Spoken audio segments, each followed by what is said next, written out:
Bismillah walibni waruhil kudus al-ilahul wahid, demi nama Bapa, Putra, dan Roh Kudus ketiganya yang esa. Amin. Shalom sahabat yang dikasihi oleh Tuhan, berjumpa kembali dengan saya di channel ini. Terima kasih telah mendukung perkembangan channel ini dengan cara subscribe, memberi like, sehingga video dari channel ini direkomendasikan oleh YouTube untuk menjangkau banyak orang. Dan teman-teman boleh memberikan komentar yang sopan yang berkaitan dengan video yang saya upload, dan dukung saya dengan cara men-share video dari channel ini di berbagai media teman-teman, sehingga banyak orang yang mendapatkan informasi dari channel ini. Terima kasih.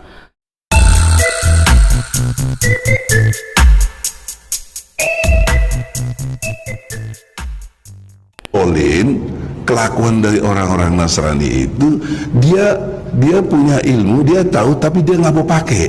Dia seperti babi gayanya itu, seruduk saja. Makanya gerakan mereka kristenisasi dan lain sebagainya gencar. Aduh, bapak ini katanya punya gelar profesor, tapi kok pemikirannya macam orang yang belum pernah ke jamaah pendidikan ya pak?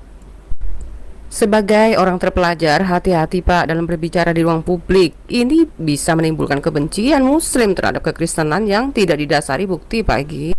Jadi ketika ada orang yang berubah iman setelah Injil diberitakan, itu bukan kristenisasi namanya. Nah, kalau pengabaran Injil difitnah kristenisasi, maka kami juga akan katakan bahwa lebih 5 kali sehari umat Islam mengadakan islamisasi. Kristenisasi itu memberi bantuan hanya untuk orang-orang yang mau masuk Kristen, itu baru disebut kristenisasi. Kalau cara masuk Kristen harus ngumpanin manusia model begini, bisa rugi bandar pak. Karena jika bantuannya habis, bisa balik lagi masuk Islam dong. Gereja mana yang model begini kalau bukan fitnah? Kata muslim, pendeta aja makan per puluhan jemaat. Yang rugi tuh korban kristenisasi pakai Indomie dong pak. Yang boten-boten aja nih fitnahnya. Intinya, jika seseorang berubah iman, entah apapun penyebabnya, bukan urusan kita. Karena persoalan keselamatan akhirat bukan karena kita. Jadi ketika seseorang setuju dengan pemahaman kita, bukan tanggung jawab anda-anda semua. Kok rempong amat ya pak agama bapak itu?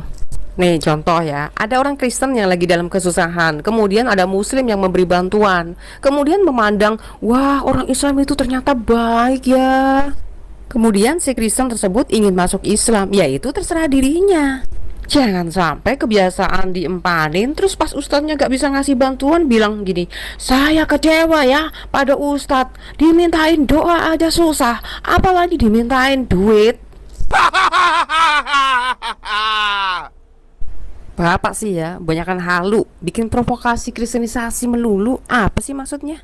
Jadi bukannya pemahaman anda sendiri yang justru membabi buta pak. Kalau ada orang Kristen masuk Islam, kalian anggap wajar. Tapi giliran ada muslim masuk Kristen, kalian tuduh kristenisasi. Saya yakin ini jelas pemikiran kadrun nih, bukan pemikiran Islam yang konon katanya penuh rahmat bagi alam semesta. Nah Pak Egi, golongan yang mana? Islam yang rahmatan lil alamin atau kadrun? Sebenarnya simpel kok. Kalau orang yakin bahwa masing-masing kita percaya akan adanya surgawi, pasti orang tersebut akan mengalami hal spiritual secara pribadi kok. Gak perlu kita sebagai manusia merasa marah, kesal, dan benci terhadap agama tertentu ketika dari antara kita ada yang meninggalkan keyakinan lamanya. Tapi jika kita terbeban untuk mengupayakan agar dia kembali pada keyakinan kita, caranya beri pemahaman secara mendalam. Kemudian jangan mencoba untuk memberi larangan ketika keyakinan kita dipertanyakan, entah itu dari muslim maupun dari Kristen itu sendiri. Makanya saran saya, sangat penting orang Kristen untuk memahami kitab kita, atau dibantu belajar melalui hamba-hamba Tuhan dulu untuk kita evaluasi melalui pembelajaran sendiri di rumah. Itulah gunanya kenapa Alkitab disebarkan ke seluruh dunia dengan bahasa kita masing-masing, agar kita mudah memahaminya. Karena kalau kitab kita disebarkan dengan bahasa asing, maka fokus kita ke bahasa asing dan huruf-huruf asing. Harusnya fokus kita pada kebenaran yang terkandung dalam kitab suci, bukan dari katanya. Kalau enggak, ya percuma kita beli kitab sendiri kalau yang boleh ngerti cuma pendeta dan ustadznya. Kebayang nggak kalau kitab suci yang boleh ngerti hanya ustadz dan pendetanya saja? Kebayang nggak kalau kitab suci yang kita beli cuma kita jadikan mantra hafalan saja? Nah, kira-kira Kita makin dicerdaskan dengan kitab suci kita atau justru dibuat bingung dengan kitab sendiri? Olin, kelakuan dari orang-orang Nasrani itu dia punya ilmu, dia tahu tapi dia nggak mau pakai. Dia seperti babi gayanya itu, seruduk saja. Makanya gerakan mereka kristenisasi dan lain sebagainya gencar. Sepertinya yang suka main seruduk itu golongan Anda deh. Dalam kenyataannya Pak ya, peran kami sebagai pengikut Kristus kalian batasi dengan aturan-aturan yang kalian buat sendiri. Boro-boro nyeruduk Pak, diseruduk iya. Boro-boro kristenisasi Pak, fitnah aja sih. Kristen kalau hidup di lingkungan muslim tuh selalu serba salah. Ketika buat baik sama muslim diwanti-wanti, awas ya, jangan deket-deket dengan kafir, ntar lu ketularan kafir lagi.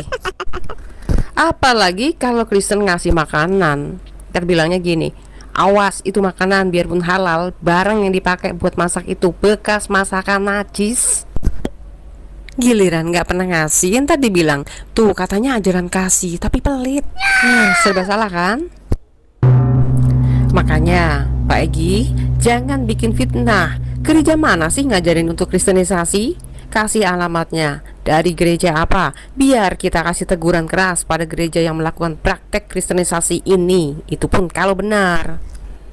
Yang betul, kami hanya punya tugas amanat agung agar Injil kabar baik itu sampai ke segala bangsa. Jadi tugas kami hanya menyampaikan, bukan memaksakan. Apalagi beli iman pakai 1 kardus Indomie. Aduh, nggak masuk akal banget sih Pak.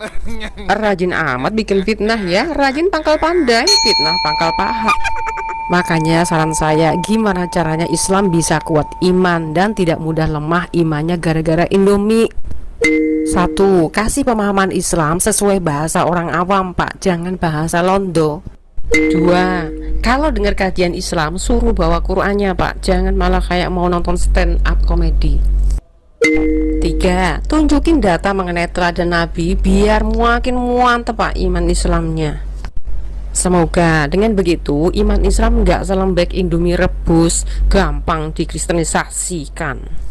Oh ya, saran saya juga kalau mau bela Islam, biasakan pakai data ya, jangan ngawur sakarepe dhewe. Atau mungkin ingin menggugat iman Kristen, biasakan juga pakai data ya, tidak boleh sakarepe dhewe.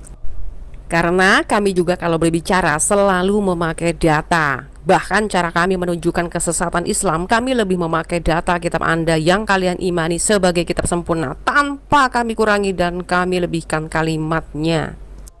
Tapi pertanyaannya, kenapa ketika data Quran kami sampaikan dengan apa adanya, justru kalianlah yang tidak mampu menerimanya? Contoh, dan bahwasanya tatkala hamba Allah Muhammad berdiri menyembahnya, mengerjakan ibadat, hampir saja jin-jin itu desak-mendesak mengerumuninya. Dalam Quran surat Al-Jin ayat 19. Gara-gara salah satu ayat ini dikemukakan di awak media, justru umat Islam sendiri yang merasa terhina loh Pak. Oh Fatimah, masalahnya kalau baca Quran itu gak semacam biblosmu. Nah latah kan ngelesnya, cari aja tafsirnya. Dan sebab ayat itu turun tuh kenapa, gak usah berkelit, kebiasaan deh. Kelakuan dari orang-orang Nasrani itu, dia seperti babi gayanya itu, seruduk saja.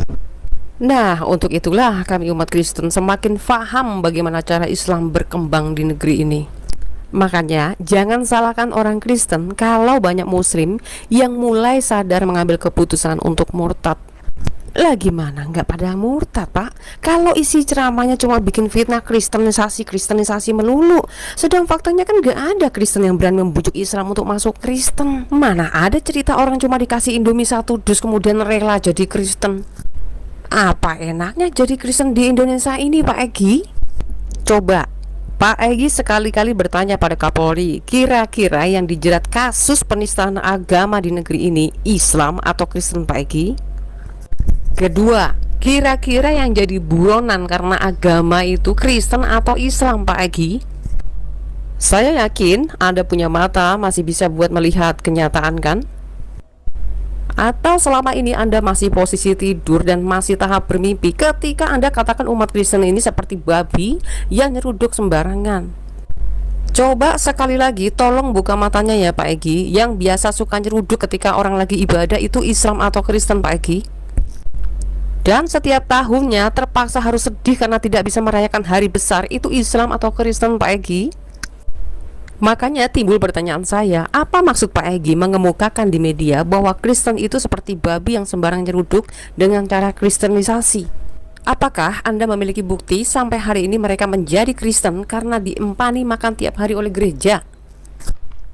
Atau Anda hanya ingin membentengi iman Islam dengan cara memupukkan kebencian terhadap Kristen?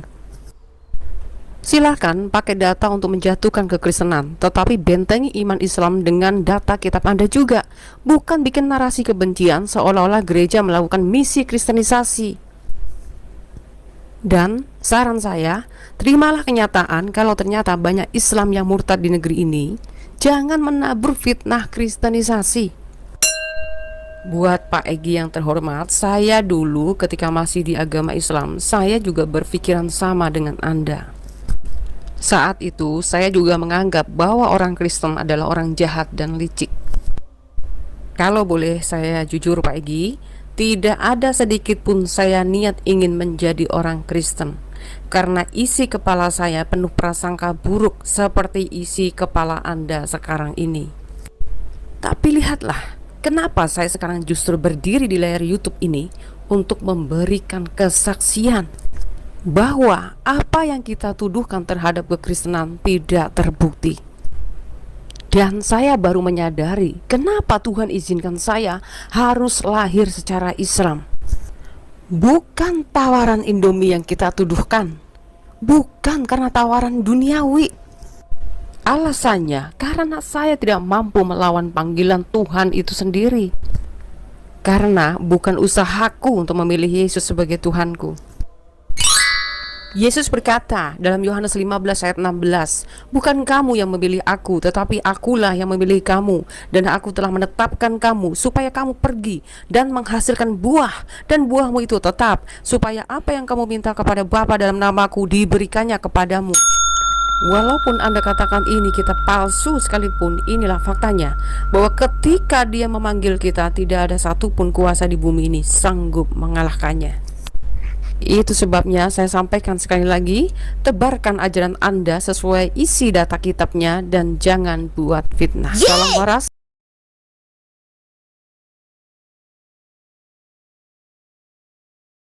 Sampai di sini video saya teman-teman. Jangan lupa untuk mendukung saya dengan cara subscribe, like, komen, dan share. Sampai ketemu di video selanjutnya.